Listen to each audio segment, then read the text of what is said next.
मालवणमधील छत्रपती शिवाजी महाराजांच्या पुतळ्या दुर्घटनेवरून राज्य सरकारला विविध स्तरातून रोषाला सामोरं जावं लागतंय। शिवरायांची आणि शिवभक्तांची माफी मागत राज्य सरकारकडून नवीन पुतळ्याच्या उभारणीबाबत निर्णय घेण्यात आला।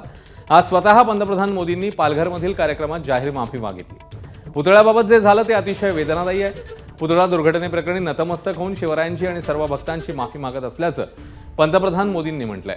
काल मुख्यमंत्री शिंदे, उपमुख्यमंत्री अजित पवार यांनीही पुतळ्याबद्दल महाराजांची आणि जनतेची माफी मागितली।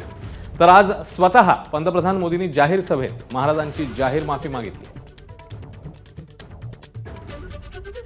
हमारे लिए छत्रपति शिवाजी महाराज आराध्य देव है।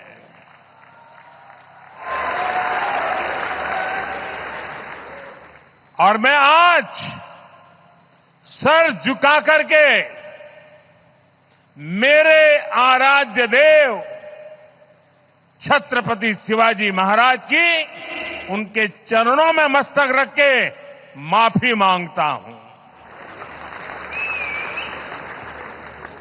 आराध्य देव की पूजा करने वालों को भी उनकी भी सर झुका करके क्षमा मांगता हूं।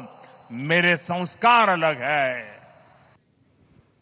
दरम्यान उशिरा माफी मागितली आहे। या माफीने काहीही होणार नाही असं विरोधी पक्षनेते अंबादास दानवेंनी म्हटलंय आणि पलटवार केलाय। 60,000 रुपये मोदीजी महाराष्ट्रात आलेले आहेत। पुन्हा एकदा महाराष्ट्र द्वेषाचंच काम करतात। या महाराष्ट्रातील कोळी बांधवांनी सातत्याने या वाढवण बंदरांना विरोध केलेला आहे।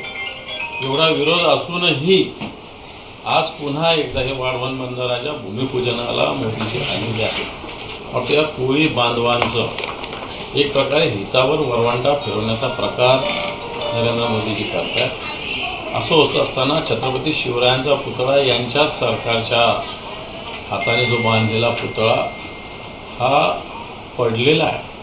म्हटलं छत्रपती शिवरायांचा पुतळा याचा जर सगळे व्यवहार बघितले तर आधी वर्क ऑर्डर, नंतर टेंडर, 2,40,00,000 रुपये पुतळ्याला आणि यांचे हेलिकॉप्टर उतरायला 2.25 कोटी रुपये, असा नुसता भ्रष्टाचाराचा विळखा या ठिकाणी घातलेला होता।